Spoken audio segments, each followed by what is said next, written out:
नमस्कार, Rajasthan top 10 news में आपका स्वागत है। आइए बात करते हैं आज की तमाम ताजा खबरों पर।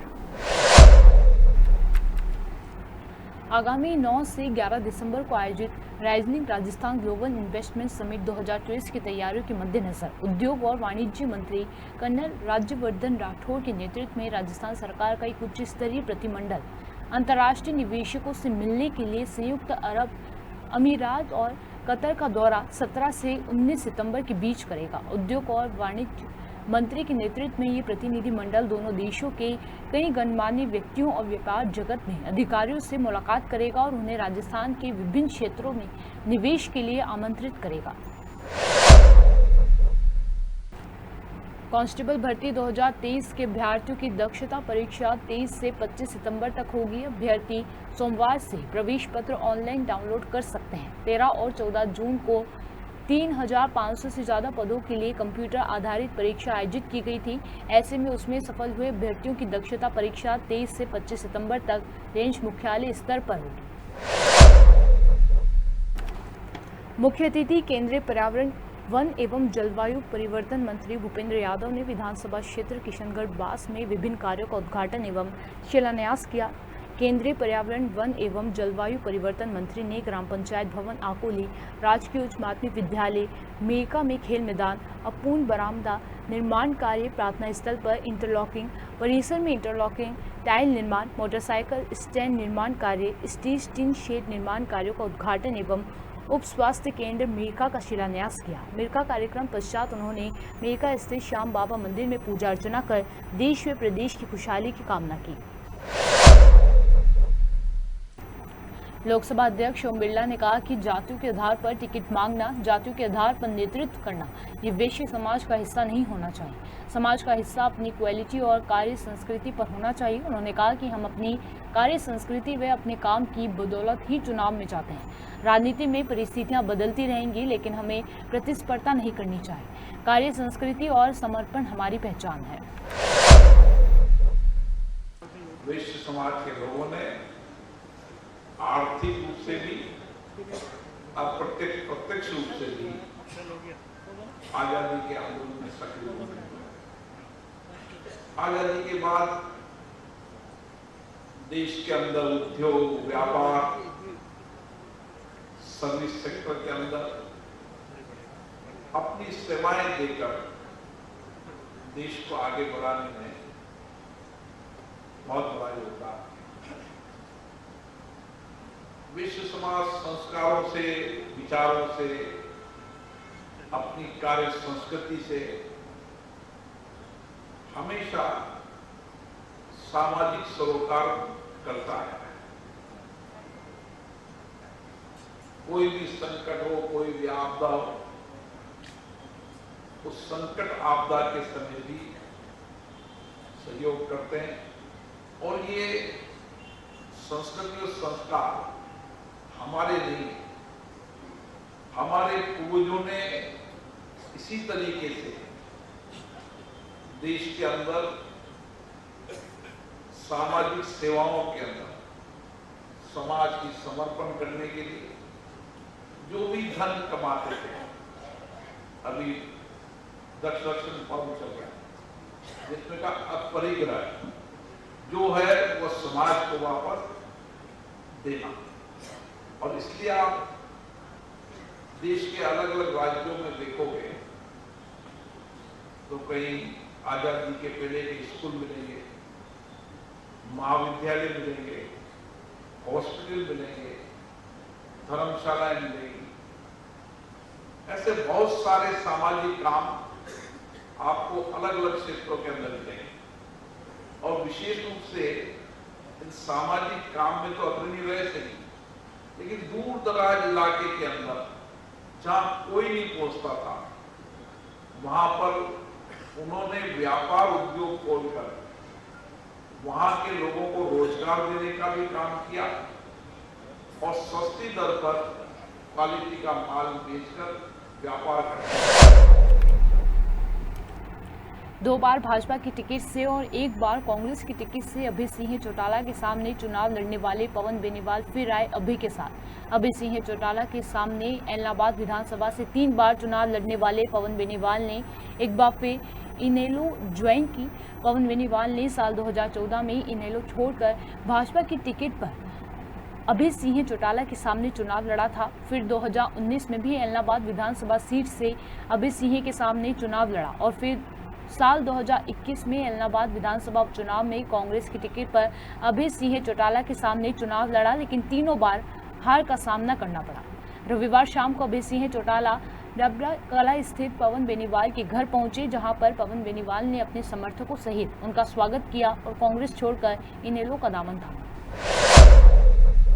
लगाना चाहता हूँ इस चुनाव के अंदर मैं आपके बीच में कम समय दे पाऊँ। मेरी एक मजबूरी रहेगी कि मुझे तो पूरे हरियाणा प्रदेश में जहाँ जहाँ पार्टी के उम्मीदवार खड़े हैं उनके प्रचार के लिए जाना पड़ेगा। मैं एक बार तो सब गाँव की हाजिरी दूंगा, लेकिन उसके बाद मेरे चुनाव की टोटल जिम्मेवारी पवन के जिम्मे लगाऊंगा। ये घर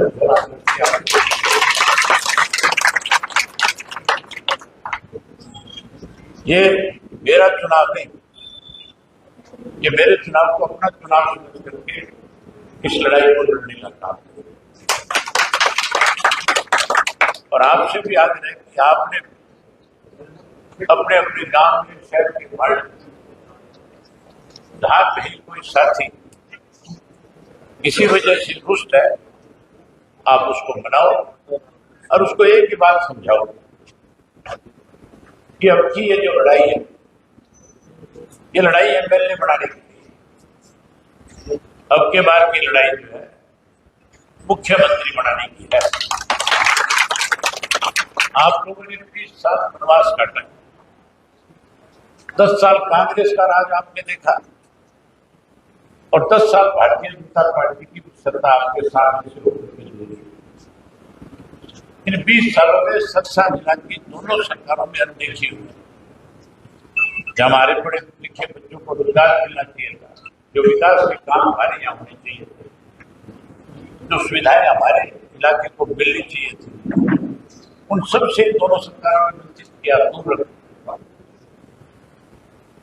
और आज हालात इस किस्म के हैं कि लोग भारतीय जनता पार्टी को सत्ता से पार करना चाहते हैं। कांग्रेस में गुटबाजी है, आपके सामने है। कांग्रेस किस तरह से 3-4 धड़ों में बटी हुई है, आज एक दूसरे की ताक खींच रही है।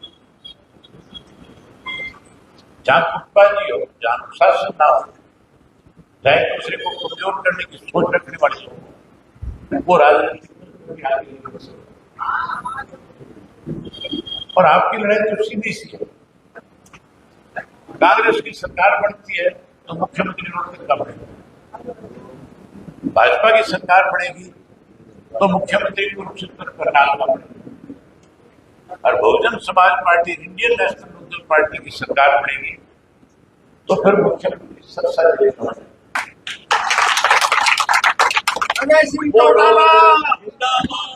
वो लोग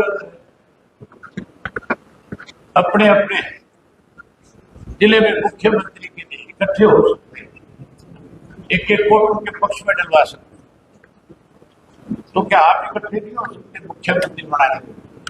क्या आप नहीं चाहते आपके जिले का मुख्यमंत्री? चाहते हो नहीं चाहते? जोर से बोल के बताओ, चाहते हो? अगर चाहते हो तो फिर सारे इकट्ठे हो जाओ और इकट्ठे होकर के एक और एनक के निशान पे लगा करके ज्यादा से ज्यादा वोटों से मेरे को भी जिताओ, और जहां जहां आपकी रिश्तेदारी, भाईचारा, मेल जोड़, इकट्ठा, उनसे और आपके साथ सत्तावाद जो पुराना खंडे हल्के के काम तो सरसा में आते हैं, यहाँ सरसे के तालीबान के, ताजिया के, बेलिया के, इन गाँव के लोग आए, उनसे भी मेरा अनुरोध है। सबसे मैं आपके गांव में भी आकर के जाऊंगा, भवन के लिए भी लगाऊंगा, ये भी आपके पास गांव में आकर के मिल करके गोपाल काटा भी। अब तुम देख लो, ये गोपाल भी दूर चला गया, ये भी चला गया, भाई अब जी एक दोनों आ गए। 3 हो गया, ट्रिपल तो ना बड़ा उनकी बात है। हाँ, 1 से 11 होते हम तो 111 हो गए। 111 हो गए ना? तो फिर वहां पे उसकी मदद करना और यहाँ पे मुझे ज्यादा से ज्यादा वोटों से जिता करके भेजना। इस चुनाव की कमान आपके हाथ में सौंप के जाता हूँ, आपने लड़ना है। इस मिलन समारोह में आए हुए तो बहुत सभी मेरे वरिष्ठ साथीगण, साथियों, 5 तारीख को चुनाव होना है और ये मान के चलो पवन का जो परिवार है उसके साथ हमारे कोई राजनीतिक संबंध नहीं है। इस परिवार के साथ पारिवारिक, सामाजिक और रिश्तेदारी के संबंध है। आज से नहीं, जेलदार साहब के समय से लेकर के बाद में चौधरी जगदीश जी बेनीवाल जब विधायक बने तब से आपको याद होगा जब जगदीश बेनीवाल जी को यहाँ से विधायक बनाया गया उस वक्त पार्टी की तरफ से टिकट तो किसी और को मिली थी, लेकिन चौधरी जयलाल ने, चौधरी ओम प्रकाश चौटाला जी ने जगदीश बेनीवाल जी को बुला करके कहा था इंडिपेंडेंट फार्म पर हमें तेरे जैसे साथी की जरूरत है, तेरे को विधायक बनाना चाहते हैं। सबसे छोटी उम्र का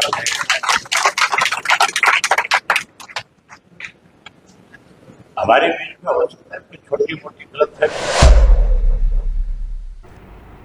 जिले के पिंडवाड़ा थाना क्षेत्र के कांटल के पास रविवार रात को ट्रक और तूफान टैक्सी की जोरदार भिड़ंत हो गई। इस हादसे में सोमवार सुबह तक 9 लोगों की मौत हो गई है, जिसमें 1 बच्चा, 3 महिलाएं और 5 पुरुष हैं। वहीं 15 से ज़्यादा लोग गंभीर रूप से जख्मी हैं। 2 गंभीर घायलों को उदयपुर अस्पताल रेफर किया गया है। एक मृतक की पहचान शिवगंज और एक मृतक की पहचान सुमेरपुर निवासी के रूप में हुई है। वहीं अन्य सभी लोग उदयपुर जिले के ओंगना थाना क्षेत्र के रहने वाले थे। सूचना के बाद विधायक समाराम गरासिया, जिला कलेक्टर अल्पा चौधरी और एसपी अनिल कुमार बेनीवाल मौके पर पहुंचे। वहीं विधायक समाराम गरासिया ने इस हादसे पर दुख जताते हुए घायलों को उचित उपचार के लिए निर्देश दिए हैं। पद्मनाथ सिंह के नेतृत्व वाली जयपुर पोलो टीम ने मेफेयर पोलो टीम को 7-3 के स्कोर से हराकर सपत शक्ति कमान चिंकारा पोलो कप पर अपना कब्जा कर लिया। उन्होंने बताया कि टूर्नामेंट बेहद प्रतिस्पर्धा था और अंततः जयपुर और मेफेयर पोलो टीम की अंकों के आधार पर फाइनल में जगह बनाई। कर्नल शर्मा ने बताया कि टूर्नामेंट के 14वें संस्करण का फाइनल 15 सितंबर 2024 को 61वां केवलियर पोलो ग्राउंड नंबर 1 पर खेला गया था। राजस्थान के बूंदी में भीषण सड़क हादसा हो गया। रविवार की सुबह करीब 4:30 बजे लोगों से भरी एक इको गाड़ी एक अज्ञात वाहन से टकरा गई। ये टक्कर इतनी भयानक थी कि 6 लोगों की मौके पर ही मौत हो गई, जबकि 3 लोग गंभीर रूप से घायल हैं। बताया जा रहा है कि हादसा जयपुर नेशनल हाईवे पर हिंडोली थाना इलाके में हुई। एएसपी उमा शर्मा और जिलाधिकारी भी मौके पर पहुंचे। घायलों को इलाज के लिए बूंदी के जिला चिकित्सालय में भर्ती कराया गया है। अतिरिक्त पुलिस अधीक्षक उमा शर्मा ने बताया कि मध्य प्रदेश के देवास से लोग खाटू श्याम जी का दर्शन करने जा रहे थे। इस दौरान हिंडोली थाना क्षेत्र में जयपुर 4 लेन में लगदरिया भेरूजी के पास गलत साइड से आ रहे एक बड़े अज्ञात वाहन ने इको को टक्कर मार दी। इस हादसे में इको में सवार 6 लोगों की मौके पर ही मौत हो गई। जिले भर में जश्न-ए-ईद मिलाद उन नबी का त्यौहार सोमवार को हर्षोल्लास के साथ मनाया गया। इस मौके पर पैगंबर हजरत मोहम्मद साहब की यौम पैदाइश और वफात पर बाराफात मनाई गई। मुस्लिम समाज ने शहर में इंसानियत और सौहार्दपूर्ण देशभक्ति जज्बा और हाथों में तिरंगा लेकर जुलूस निकाला। जुलूस में बड़ी संख्या में बच्चे, बुजुर्ग सहित युवक साथ चल रहे थे। राजस्थान में 17 सितंबर से फिर मानसून एक्टिव होगा। मौसम विभाग के अनुसार कल 17 सितंबर को जयपुर, भरतपुर संभाग के जिलों में बारिश होने के आसार हैं। इन संभाग के जिलों में 17 से 19 सितंबर तक कई जिलों में हल्की से मध्यम बारिश हो सकती है। मौसम विशेषज्ञ इसे मानसून के इस सीजन की आखिरी बारिश का दौर मान रहे हैं। मौसम विभाग के अनुसार उत्तर पश्चिम और उत्तर प्रदेश में बना कम दबाव का क्षेत्र अब कमजोर पड़ गया है। इसे मानसून की वापसी का संकेत माना जा रहा है। दूसरी तरफ मानसून की गति धीमी पड़ने से अधिकांश जगहों पर अधिकतम और न्यूनतम तापमान में भी बढ़ोतरी देखी जा रही है। राजस्थान टॉप 10 न्यूज में आज के लिए सिर्फ इतना ही। देखते रहिए पॉपुलर टीवी। धन्यवाद।